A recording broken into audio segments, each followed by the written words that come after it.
Welcome to the Renaissance Spirit.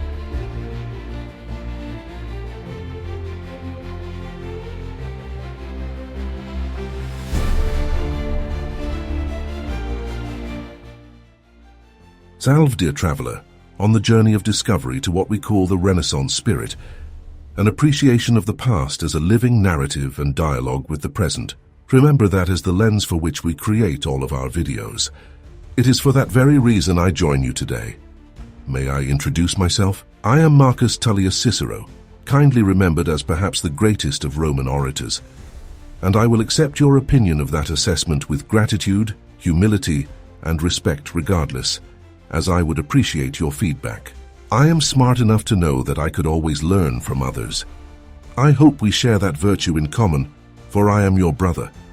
The strands of the tapestry of our shared DNA are 99.99% the same, as can be said of any of our number.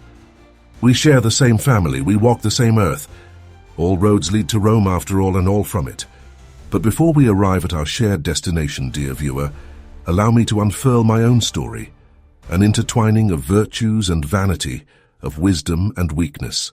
You see, I was born into a world teetering on the cusp of grand transformation.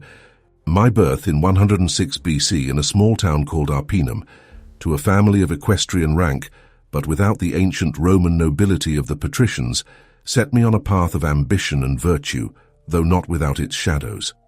My father, Marcus Tullius, was an intellectual who prized learning above all. Though frail in health, he took no great interest in public affairs. A man of great education and modest means, he ensured that I received the best education Rome could offer, for the gravitas of intellect would always outrank the fickle fortunes of nobility, or so we believed. Arpinum, a town of hills and harsh winters, was far from the elegant heart of Rome, but it did not lack in pride. We were Romans, after all, and no less so than those born within the city's sacred walls. My family traced its origins back to the ancient Etruscans, those curious forerunners of Roman civilization, with their dark mysteries, their art, and their reverence for the gods. My ancestors, however, had long since traded their Etruscan mysticism for Roman pragmatism.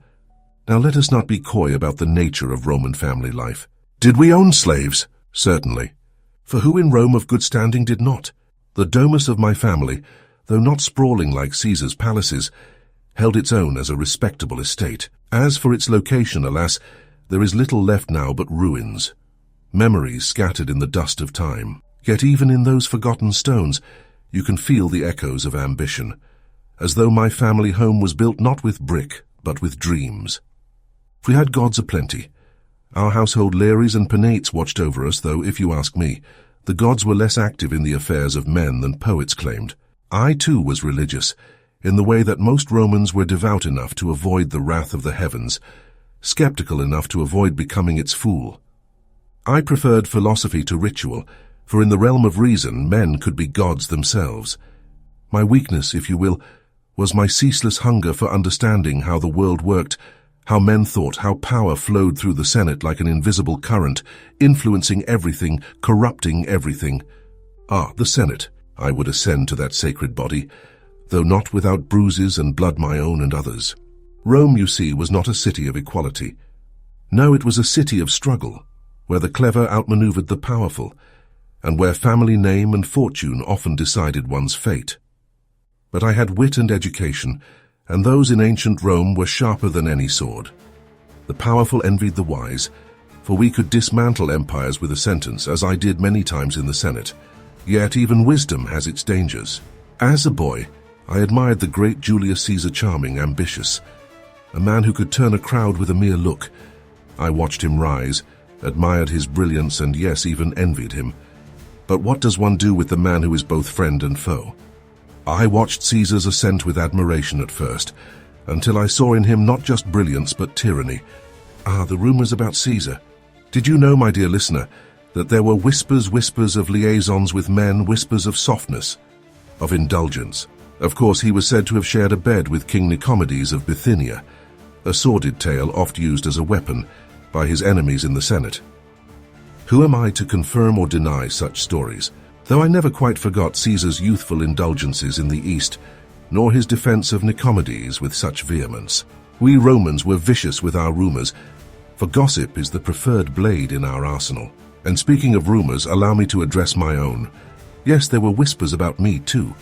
What man of standing did not find himself accused of indulgence from time to time? My political rivals loved to paint me as more interested in Greek philosophy than in Roman virtues. And if they suggested that my relationships strayed into scandal, well, let them. It was the Senate, after all, where one's honor was more often defined by enemies than by actions. But that Senate, a breeding ground of ambition, betrayal, and power, a Roman playground where the stakes were life and death.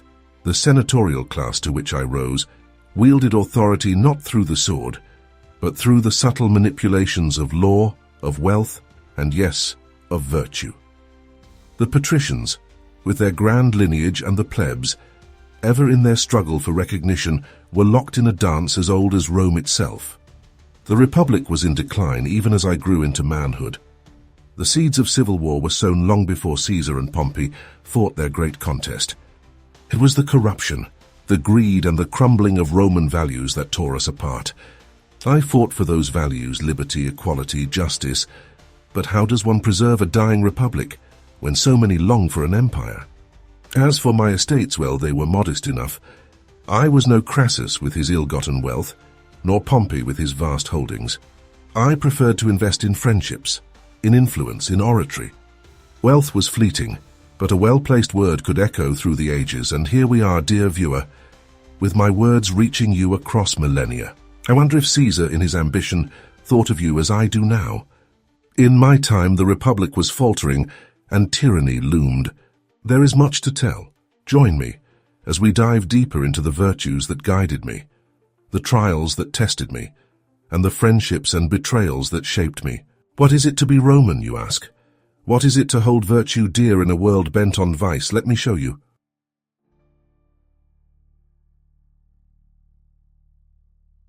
I see in your eyes the same hunger for knowledge that drives all those who seek to understand the course of history that is, as ever, not merely the recounting of dates and deeds, but the living essence of our collective experience. You must forgive me if I grow a touch philosophical at times. I am, after all, a student of philosophy, as much as I am an orator. But I digress. We left off with the rising tensions of my youth, the Rome of my early days, and the long shadow cast by men like Caesar. You will recall that my mind was my sword, my oratory, my shield, and with these I began my ascent to the heights of Roman politics, a journey fraught with danger, intrigue, and at times perilous ambition. The cursus honorum, the ladder of Roman political offices, was the path by which a man of ambition could hope to rise. In my case, this was not simply a matter of ambition, it was a necessity. For men like Caesar, blessed with both a noble lineage and vast resources, the road to power was wide and well-trodden. For a novus homo like myself, the way was narrow and steep, yet I was undeterred. My family name may have lacked prestige, but my mind was sharp, my oratory refined, and my resolve unbreakable. The first true test of my mettle came in the law courts. As a young advocate, I quickly gained a reputation for my ability to sway both judges and juries with the power of my words. It was here, in the courts of Rome, that I began to cultivate the skills that would later define my political career. I defended the innocent, prosecuted the guilty, and above all spoke with a fervor that left no doubt as to my dedication to the Republic. One of my earliest victories was the defense of Sextus Roscius, a man accused of parricide, a crime so heinous that even the suspicion of guilt was enough to destroy a man's life. The case was a delicate one, for it involved powerful men who had much to lose should the truth be revealed. But truth, dear traveler, is the highest virtue, and I swore to defend it no matter the cost. Against all odds, I won the case, and in doing so I earned the respect of the Roman people. But more importantly, I earned the enmity of some very dangerous men who would one day seek to destroy me. This, however, was only the beginning.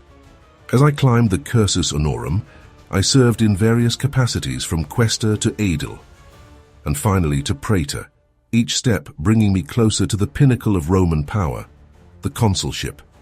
But with each step, I also learned more of the corruption that plagued the Republic. Ambition was not in itself a sin. How could it be when it drove men like myself to serve the common good? But unchecked ambition, untempered by virtue, led to tyranny. And in Rome, the seeds of tyranny were already beginning to sprout. It was during my time as praetor that I first began to understand the full scope of the danger that men like Caesar posed to the Republic. Caesar, ever ambitious, was already laying the groundwork for his eventual rise to absolute power. He courted the favor of the people with lavish games and public works, spending vast sums of money to secure his popularity. But I saw through his charade. I knew that his generosity was not born of love for the Republic, but of a desire to rule it. And then, of course, there was Pompey. Pompey, the great general, the Magnus. In his own way, Pompey was just as dangerous as Caesar, though perhaps less cunning. Where Caesar used his intellect and charisma to win the hearts of the people, Pompey relied on his military prowess and his reputation as a conqueror. The two men were rivals, to be sure, but they were also, in their own ways, allies in the destruction of the Republic. And I, dear traveler, found myself caught between them. In the year 63 BCE, I achieved what many thought impossible. I was elected consul, the highest office in the Roman Republic. It was a victory not just for myself, but for all those who believed in the values of the Republic, the rule of law, the sanctity of the Senate, and the rights of the Roman people. But my consulship would prove to be a tumultuous one, for it was during this time that I faced the greatest challenge of my career, the Catiline conspiracy.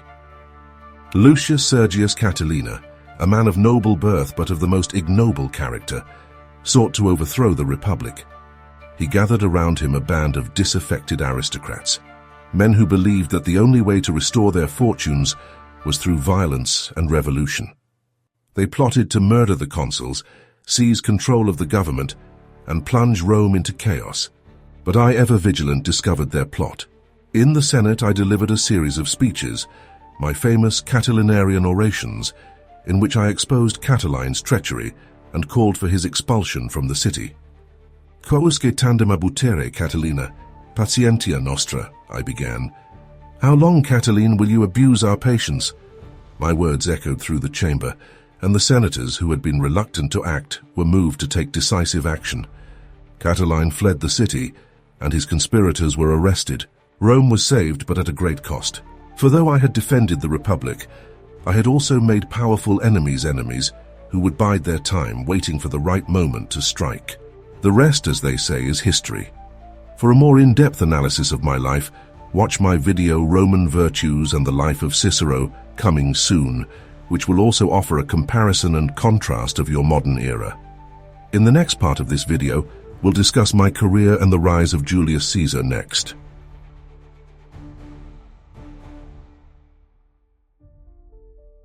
Are you eager to hear the continuation of Rome's tragic tale and mine? The Republic's twilight was approaching, though many could not yet see it. But I, ever vigilant, knew all too well that Rome's days of freedom were numbered. The rise of Caesar, Pompey, and Crassus, the so-called First Triumvirate, marked the beginning of the end, and my own life, once dedicated to the protection of our sacred Republic, would be caught in the maelstrom that followed. The year was 60 BC. Caesar, Pompey, and Crassus had formed a political alliance to consolidate their power over Rome. Together they controlled nearly every aspect of Roman politics, Caesar with his brilliance and charisma, Pompey with his legions, and Crassus with his vast wealth. It was a precarious balance, but one that effectively sidelined the Senate and traditional Roman governance. And where was I in all of this? Ever the defender of the Republic, few stood with me, refusing to bow to these men who sought to make themselves kings in all but name. My speeches in the Senate became more impassioned, my warnings more dire. I saw the triumvirate for what it truly was, the death knell of Roman liberty. But even as I spoke out, I knew that my words fell on deaf ears. Caesar, of course, was the most dangerous of the three. His military genius and political cunning were unmatched, and he had an uncanny ability to win the loyalty of both soldiers and citizens alike. His ambitions were boundless, and it was clear to me that he sought nothing less than the absolute domination of Rome. But Caesar was patient. He knew that power once seized must be maintained carefully. And so he bided his time, building his reputation and strengthening his forces. It was during this time that I faced my own personal trials. The enemies I had made during the Catiline conspiracy had not forgotten my role in exposing their plot, and they sought to bring me down. Their opportunity came in 58 BCE, when a law was passed by Publius Clodius, a tribune of the plebs and a sworn enemy of mine, exiling me from Rome for having executed the Catiline conspirators without a trial. Exile, a cruel punishment for a man who had dedicated his life to the Republic. I, who had saved Rome from the clutches of tyranny, was now cast out, forced to wander the Greek cities as a broken man. But even in exile, I did not lose hope. I knew that Rome would call for me again, for the Republic was in peril, and only men of virtue could save it. My exile was short-lived. In 57 BCE, thanks to the efforts of my allies, particularly Pompey, who still maintained some semblance of loyalty to the Republic, I was recalled to Rome. My return was met with great fanfare, and the people of Rome, ever fickle, hailed me as a hero once more. But I knew that the Republic was still in danger, and that the forces aligned against it were growing stronger by the day. The years that followed were ones of mounting tension. Caesar continued his campaigns in Gaul, amassing both wealth and a loyal army, while Pompey remained in Rome, growing ever more distant from his former ally. The triumvirate was unraveling, and it was only a matter of time before the two men came into open conflict. The breaking point came in 49 BCE, when Caesar, having been ordered by the Senate to disband his army and return to Rome as a private citizen, made his fateful decision. On a cold January day, Caesar crossed the Rubicon River with his legions, uttering the now famous words, "Alea iacta est," the die is cast. It was a declaration of war against the Senate, against Pompey, and against the Republic itself. The civil war that followed was swift and brutal. Pompey, once the greatest general of Rome, was no match for Caesar's brilliance. After a series of defeats, Pompey fled to Egypt, where he was treacherously murdered by agents of the pharaoh. Caesar, now the undisputed master of Rome, returned in triumph, hailed by the people as their savior. But what had he saved them from? Not tyranny, but the Republic itself. As for me, I was powerless to stop him. Caesar, ever magnanimous in victory, did not seek my destruction, though he surely could have. Instead, he allowed me to remain in Rome, a relic of a bygone era, while he set about dismantling the very institutions I had fought so hard to protect. In the years that followed, I watched helplessly as Caesar consolidated his power. He was named Dictator Perpetuo, dictator for life, and though he claimed to rule in the name of the people, it was clear that Rome had fallen under the rule of a single man. The Senate was reduced to little more than a rubber stamp for Caesar's decrees, and the dreams of the Republic were all but extinguished. But even in the darkest of times, hope remains. In 44 BC, on the Ides of March, a group of senators led by Marcus Junius Brutus and Gaius Cassius Longinus struck a blow for liberty. In the shadow of Pompey's statue, Caesar was assassinated, stabbed to death by men who, like me, believed in the Republic. But their victory was short-lived. The forces of tyranny are not so easily defeated, and the civil wars that followed Caesar's death plunged Rome into chaos once more. And so, traveler, we come to the end of this chapter. The Republic I had dedicated my life to defending was gone, replaced by the tyranny of men like Caesar, Antony, and Octavian. I would not live to see the full extent of Rome's fall, but I knew, even then, that the Rome of my youth, the Rome of laws and liberty, was lost. Yet my story is not over. There is still more to tell, and in the next part of our journey we shall explore the final years of my life, my stand against Mark Antony, and the legacy I hoped to leave behind. Traveler, you have heard the rise of tyranny, the clash of giants, and the ruin of the Republic that I held so dear. Now, let me tell you of the last great battle I fought, one not on the field of war, but in the halls of power. It is a tale of courage and conviction, and though it ends in darkness, it was a struggle for the very soul of Rome. The assassination of Julius Caesar in 44 BC, though a momentous event, was not the salvation of the Republic as I had hoped. Rather, it unleashed a new wave of chaos. The conspirators, Brutus and Cassius, though honorable men, had failed to plan for the aftermath. Their idealism could not stand against the raw power of those who sought to seize control of Rome. A new triumvirate rose in the wake of Caesar's death, but this one, unlike the first, was forged in blood. Octavian, Caesar's adopted son and heir, joined forces with Mark Antony, one of Caesar's most loyal generals, and Marcus Aemilius Lepidus, another powerful figure, to form the second triumvirate. Their aim was simple: to consolidate their hold on power and to exact vengeance upon those who had dared to oppose Caesar. The Republic, in all but name, was dead, but I, Marcus Tullius Cicero, still believed it could be saved. I was no soldier, but I had always fought with my words, and now I sought to use my oratory as my weapon against tyranny. My target was Mark Antony, whom I saw as the greatest threat to Rome's future. Antony was ambitious, reckless, and driven by personal power. His alliance with Octavian was one of convenience, and it was clear to me that he would stop at nothing to make himself the ruler of Rome. In the Senate, I launched my final and most famous series of speeches, the Philippics. Inspired by the great Demosthenes, who had once warned Athens of the dangers posed by Philip of Macedon, I delivered 14 speeches denouncing Antony, accusing him of tyranny, corruption, and the betrayal of the Roman people. I hoped that, through my words, I could rally the Senate and the people to rise against him and restore the Republic. But even as I spoke out, I knew that Rome's fate no longer lay in the hands of orators or senators. The power of the sword had eclipsed the power of the word, and Antony's legions were more convincing than any argument I could make. Nevertheless, I could not remain silent. I had lived my entire life in service to the Republic, and I would not abandon it in its hour of greatest need. My speeches against Antony won me no friends in the triumvirate. Octavian, though young, was shrewd enough to play both sides, pretending to support the Senate while quietly consolidating his own power. Antony, however, was furious. He saw me as a personal enemy, and with the full might of the triumvirate behind him, he moved to eliminate all those who opposed him. My ultimate failure, silence, or lack thereof. While I sought to use Octavian, he learned of my missive: the young man should be given praise, distinctions, and then be disposed of. I showed my hand to yet another tyrant, and now they were both after me.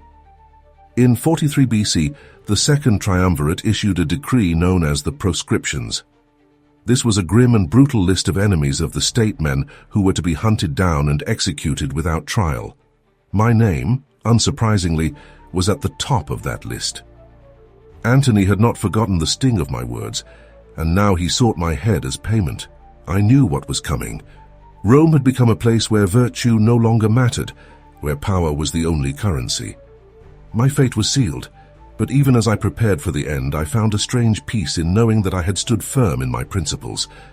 I had not bent to the whims of tyrants, and I had not abandoned the cause of the Republic, even when it had seemed hopeless. On a cold December day in 43 BCE, the soldiers of Antony finally came for me.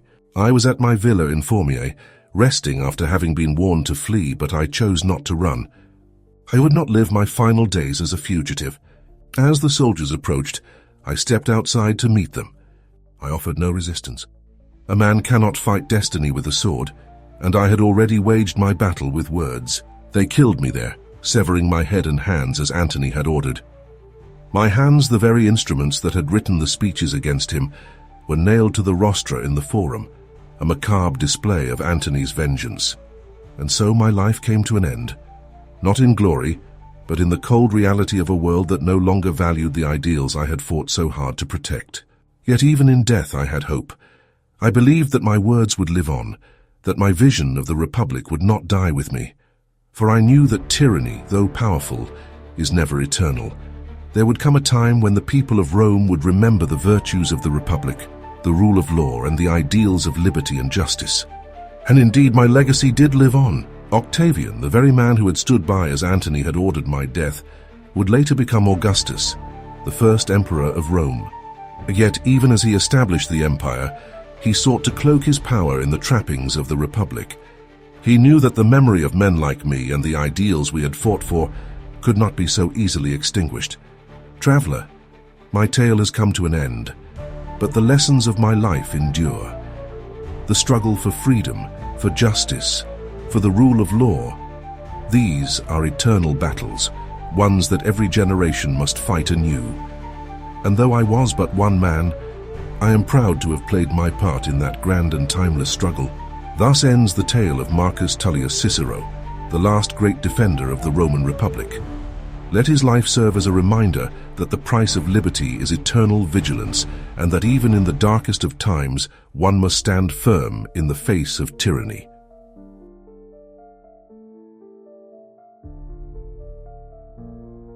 Traveler, though my mortal life has ended, the lessons learned and the thoughts pondered upon remain. I have told you of my rise from humble origins, my struggles to balance principle with politics, my clash with mighty men, and my ultimate downfall at the hands of tyrants. Yet now, as I speak from beyond the reach of the living, let me share with you the thoughts that have crystallized in death, free from the chains of mortal ambition, fear, and hope. When I think back on my life, my greatest love was for Rome, not the Rome of emperors and palaces, but the Republic where citizens governed themselves under the rule of law.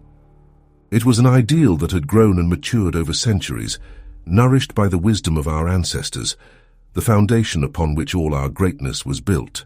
The Republic, with its system of checks and balances, its traditions of debate and compromise, was the finest model of government I could conceive. It allowed even a man like me, born outside the aristocracy, to rise to the highest office in the land. Yet what was it that truly undid the Republic? Was it the ambition of men like Caesar, Pompey, and Antony, who cared more for personal power than the public good? Or was it the slow erosion of virtue, as the people of Rome grew more concerned with bread and circuses than with the welfare of the state? The truth, I think, is both. Ambition alone cannot topple a strong and virtuous republic. But when the people no longer value their liberty, when they become willing to exchange it for short-term comfort and security, then tyranny finds fertile ground. Looking back, I wonder if I fought hard enough for the people. While I defended the Senate and the nobility, did I truly understand the suffering of the common Roman? They were the lifeblood of the Republic, but over time they became disillusioned, as their voices were drowned out by the wealthy and the powerful. Perhaps if we had been more attentive to their needs, if we had not allowed corruption and greed to hollow out our institutions, the Republic might have stood stronger against men like Caesar and Antony. In my fight against Antony, I believed I was battling for the Republic, but I must admit there were moments when my personal animosity toward him colored my judgment. While my silver tongue honored me in my writings and orations, its wagging in gossip proved to be my undoing. The power struggles of those final years were as much about personalities as they were about principles. I do not regret denouncing Antony. He was, after all, a tyrant in the making. But I wonder if my blind spots caused me to miss the larger picture. Octavian, for example, was a figure I initially underestimated. I saw him as a young and inexperienced politician, easily manipulated by Antony. But he proved to be far more cunning and ruthless than I had anticipated. It was he who ultimately outmaneuvered Antony and became the first emperor of Rome. Though he maintained the facade of restoring the Republic, in truth he laid the foundations of the empire. Perhaps this was inevitable.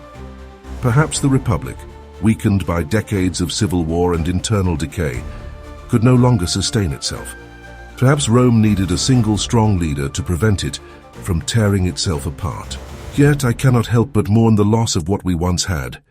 The Republic was flawed, yes, but it allowed for a level of freedom and participation that was rare in the ancient world. It was a system that encouraged debate, fostered excellence, and respected the rule of law. The empire, for all its achievements, would come at the cost of personal liberty and political plurality. As I reflect on these matters, I realize that history, like life, is full of ironies. I fought to preserve the Republic, yet my death marked the end of its true existence. The men who came after me, Octavian chief among them, would claim to restore what I had fought for, even as they built a new form of government in its place. Yet perhaps there is hope in this. Though the Republic died, its spirit lived on. The principles I championed, the rule of law, the value of free speech, the importance of civic duty, would inspire future generations. Even in the empire, many of these values endured in some form, and centuries later they would be revived in new contexts by new peoples. And what of my legacy? I am proud of what I achieved, but I am also acutely aware of my failings. My career was marked by compromise, by pragmatic decisions that sometimes betrayed my ideals. I was not always the steadfast defender of liberty that I wished to be, but I was in the end human, and as a human, I did the best I could with the time and circumstances I was given. To you, traveler, I offer this final piece of wisdom. The fight for justice, for liberty, for the common good is never ending. Each generation must take up the struggle in its own time, with its own tools, against its own challenges. The road may be long and fraught with difficulties, but it is a road worth walking. For though tyranny may seem powerful, it is in the end fragile.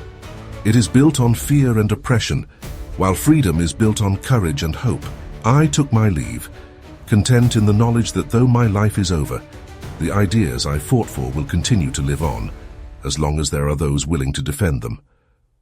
Let my story be a guide, a warning, and a call to action. The Republic may be gone, but the spirit of liberty endures.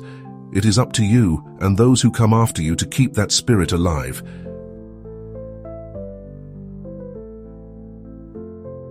As I conclude my mortal reflections, there was a question that haunted me, one which I believe might occupy the minds of those who read my words centuries from now. Could the fall of the Roman Republic have been prevented? Or was it inevitable, the consequence of a system that had outgrown its ability to govern a vast empire? Let us return, traveler, to the days before the storm broke, when the Republic still had a chance to stave off its demise. The warning signs were everywhere.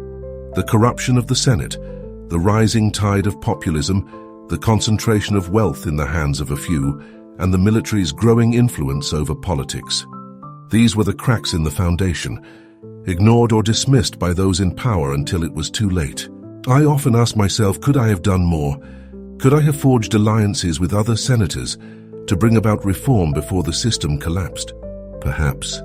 But reform can be a dangerous proposition in any state, for it threatens the entrenched interests that benefit from the status quo. I sought stability, not revolution, believing that gradual change within the existing framework was the best course.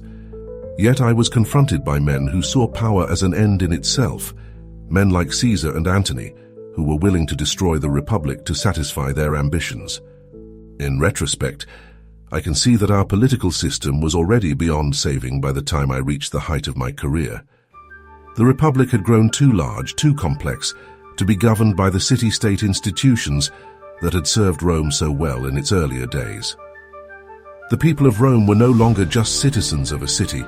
They were the rulers of an empire stretching across the Mediterranean. The political mechanisms that had allowed for broad participation in government were ill-suited to managing such vast territories. In many ways, the Republic was the victim of its own success.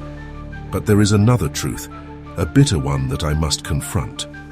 The Republic fell not just because of the ambitions of a few men, but because of the apathy of the many.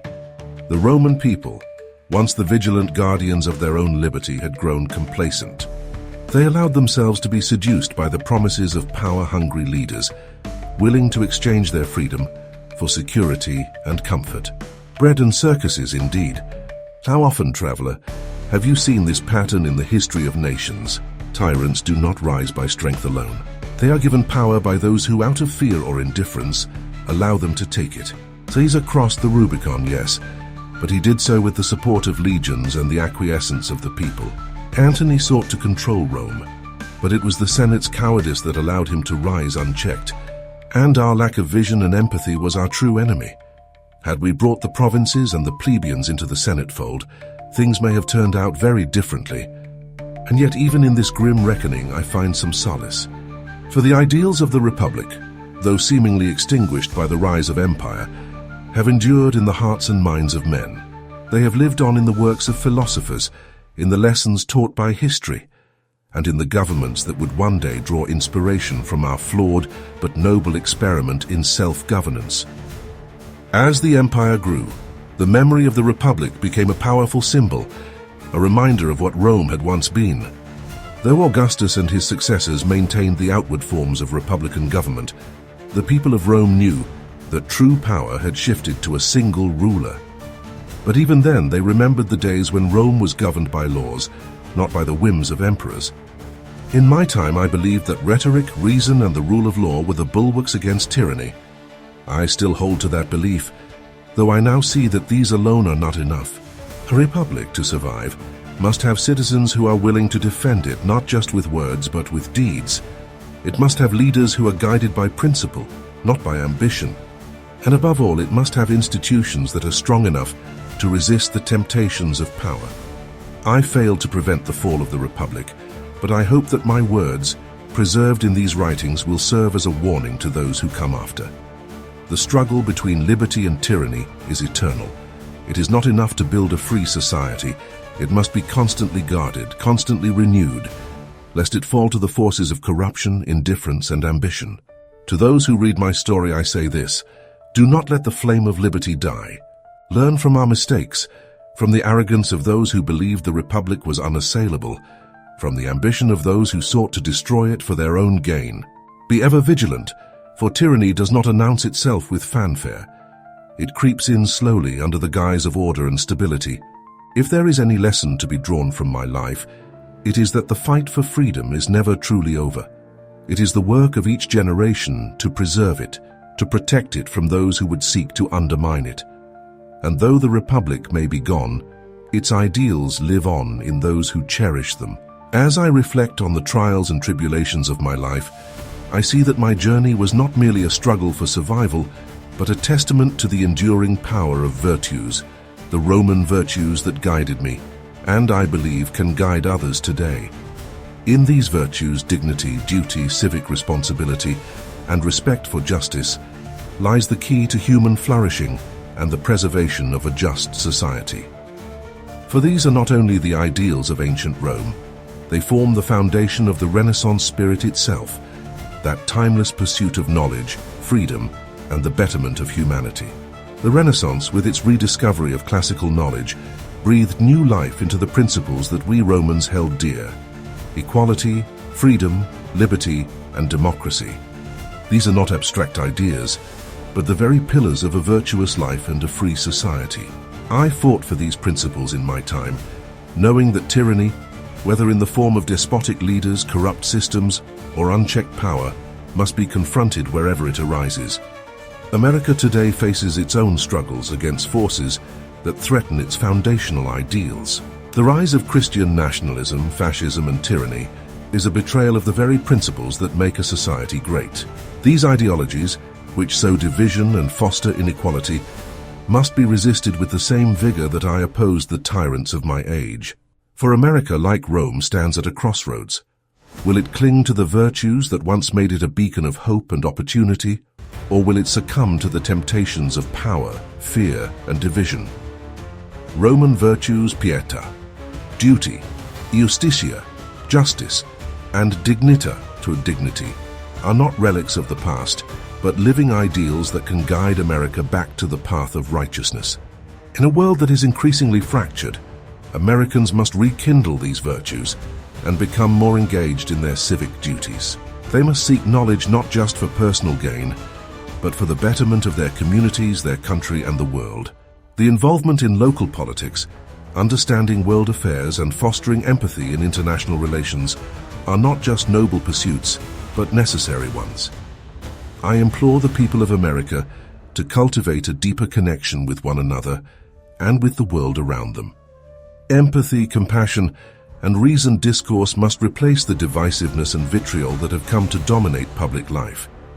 Understanding others, being measured in one's opinions, and acting with gratitude and patience are the hallmarks of a virtuous life and indeed the Renaissance spirit. By fostering personal connections with nature, with history, and with each other, one can better appreciate the value of justice and equality for all. In this way, anyone can become a Renaissance spirit, just as I once aspired to be a man of virtues in service to the Republic. The Renaissance was not just an era of artistic and intellectual achievement, it was a reawakening of the soul, a reminder that humanity's highest calling is to seek truth, knowledge, and justice. It is a path open to all who would walk it with dignity, appreciation, and respect for the wisdom of the past. As you journey through the landscapes of history, whether by visiting the ancient sites I once walked, collecting coins that tell the stories of emperors and citizens alike, or studying the works of philosophers and statesmen, know that you are engaging in the same timeless quest for understanding that shaped the course of civilization. I encourage you to travel to these places of historical significance. Immerse yourself in the study of literature, philosophy, and archaeology, and in doing so, connect with the great legacy of culture and knowledge that binds us all. I would be remiss if I did not point to those today who embody the spirit of Roman virtues and the Renaissance. In America, Kamala Harris stands as a figure who understands the importance of civic duty, justice, and the promotion of equality. Her leadership reflects the very virtues I have long championed: a commitment to fairness, empathy for others, and a dedication to the pursuit of a more just and equitable society. In her, I see the values of the Republic of shared governance, mutual respect, and public service alive and flourishing. Thank you for engaging with this channel, a forum dedicated to the pursuit of a just, equitable, and humanitarian world. Here we explore topics ranging from history, politics, and religion to personal development, society, culture, and the liberal arts and sciences. Through the lens of ancient Rome and the Roman Empire, we gain a deeper understanding of the modern world, its triumphs and its challenges. This channel is a space for the true modern polymath, where the Renaissance spirit thrives and encourages us to embrace knowledge in all its forms. The Renaissance, as a rebirth of learning and enlightenment, gave birth to the Age of Reason, a movement grounded in the pursuit of truth, compassion for humanity, and the stewardship of our shared world. By embracing these ideals, we open ourselves to personal growth and a deeper connection to the earth and to each other. The Renaissance spirit is not merely a philosophy or a style. It is a way of living, learning, and growing, a path that leads to a better future for all of humanity. Please subscribe, turn on notifications, and share these videos with others who seek wisdom and insight. If you are looking to explore and experience all that life has to offer, I invite you to peruse our other videos, which delve into history, culture, philosophy, and more. Let us know in the comments what you take away from these explorations and what other topics you would like to see covered. And before you go, take our quiz to see if you too embody the Renaissance spirit. Vive Renaissance Spiritus! For history, my dear traveler, has not died. Only our understanding of it has grown dim. Let us reignite that flame together.